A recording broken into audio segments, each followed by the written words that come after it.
ताज्या घडामोडी पाहण्यासाठी PVN म्हणजेच पंढरी वार्ता न्यूज या चॅनलला सबस्क्राईब करा आणि शेजारच्या बेल आयकॉनवर क्लिक करा।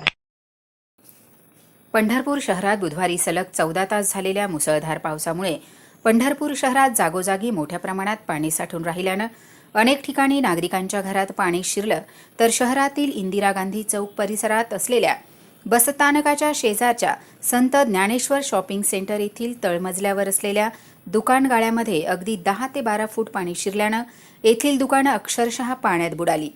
येथील व्यावसायिकांचं लाखो रुपयांचं नुकसान झालं असून हे शॉपिंग सेंटर नगरपालिकेच्या मालकीचं आहे।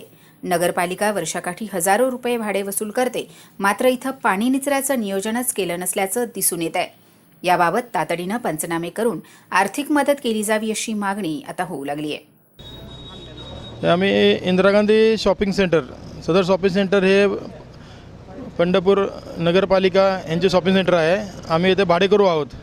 आम्ही दर महिना यांना भाड्यावर टॅक्स देतो, परंतु सदर हे बांधकाम हे पूर्ण बेकायदेशीर आहे, कारण सदर बेसमेंटमध्ये ड्रेनेज सिस्टीमच नाही आहे। टाउन प्लॅनिंगच्या नियमाप्रमाणे कुठल्याही बेसमेंटला बेसिक पहिली गोष्ट आहे की ड्रेनेज सिस्टीम पाहिजे, परंतु सदर बेसमेंटमध्ये ड्रेनेज सिस्टीम नाही आहे आणि नगरपालिका सदर गोष्टीला पूर्ण दुर्लक्ष करते।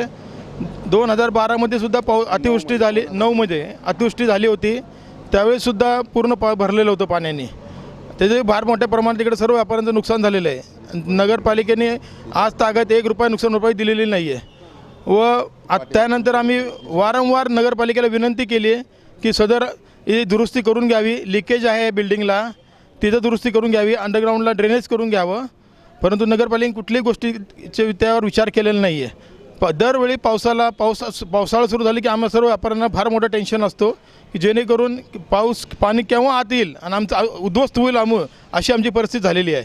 आता कालच्या पावसामध्ये पण सुद्धा इथलं जो पुलाखाली जो पाणी साठला तो त्यांनी वर सोडलं आणि तो पाणी पूर्ण आमच्या इकडे उतरलेलं आहे।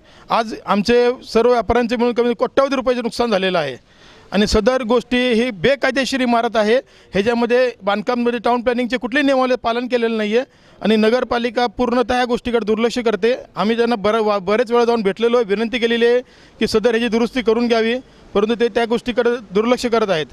तरी मी आपली 28 तासापासून आम्ही नगरपालिकेला विनंती करत होतो की इकडं मोटरी किंवा इंजिन पाठवून पाणी काढण्यासाठी ती सोय करावी, परंतु नगरपालिकेने आत्तापर्यंत कुठलीही सोय केलेली नाही आहे। शेवटी आम्ही पदर खर्चाने नवीन मोटर घेऊन आलो आहे आणि पाणी काढायचा प्रयत्न करतो आहे आणि आत्तापर्यंत जो रोज इकडे मेंटेनन्सचं पाणी काढावं लागतं आहे, कारण नाहीतर मेंटेनन्सचं पाणी जर रोज नाही काढलं इथनं तर ही गाळे सगळे 2-3 महिन्यात पूर्ण पाण्याखाली असतील। त्याचा पूर्ण खर्च मी स्वतः करतो आहे आणि मागील 12 वर्षापासून तो पूर्ण खर्च मी करत आलेलो आहे।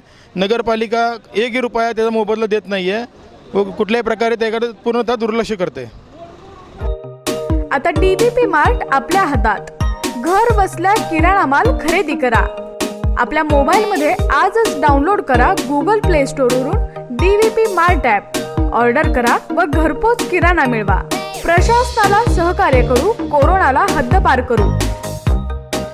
आता आपले दुकान असो वा असो शोरूम, छोटा मोठा उद्योगधंदा असो वा असो कोणताही व्यवसाय, हजारो लोकांपर्यंत आपल्या व्यवसायाची जाहिरात करण्यासाठी तसेच वाढदिवसाची अथवा इतर कुठल्याही कार्यक्रमाची इव्हेंटची जाहिरात करा पंढरपुरातील एका अग्रगण्य वृत्तपत्र असलेल्या पंढरी वार्ताच्या PVN न्यूज या YouTube चॅनेलवर। आमच्या चॅनेलच्या प्रत्येक बातमीसोबत आपली जाहिरात प्रदर्शित होणार असल्याने जास्तीत जास्त लोकांपर्यंत पोहोचण्याची संधी। अधिक माहितीसाठी संपर्क करा राजकुमार शहापूरकर, संपादक पंढरी वार्ता, मोबाईल 8600 167524।